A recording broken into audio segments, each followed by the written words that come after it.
আমাদের প্রত্যেকের জীবনে এক একজনের চাওয়া পাওয়া এক এক ধরনের এক এক রকমের।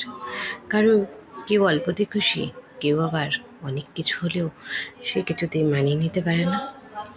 আসলে কি জানো, জীবনের ছন্দটা যদি হঠাৎ করে থেমে যায়, তখন তাকে পরিচালনা করা বা উঠে দাঁড়িয়ে চোখে চোখ রেখে কথা বলার সাহস খুব কম জনের আছে।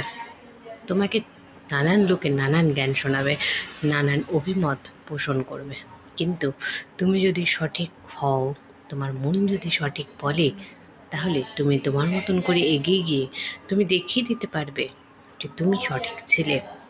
কাউকে কারোর কথার উত্তর দেওয়ার প্রয়োজন নেই। অনেক কথা নীরব থেকেও উত্তর দেওয়া যায়, কারণ সব প্রশ্নের উত্তর দিতে নেই। কারণ বলে যে কথাই আছে, তোমাকে কামড়ালে তুমি কি কামড়াবে তাদের? একদমই নয়। তুমি যাদের ডিজার্ভ করো না, তারা যে তোমার জীবন থেকে চলে গেছে, বেরিয়ে গেছে, বা তুমি রাখোনি তাদের জীবনে, তোমার জীবনে তাদের কোনো জায়গা নেই, স্থান নেই, সেটা তোমার জন্য ভালো হয়েছে। কেউ বুঝুক না বুঝুক, তুমি যেটা বুঝেছো তোমার ভালোর জন্য, সেটাই তুমি করেছো। উত্তর দেওয়ার প্রয়োজন নেই।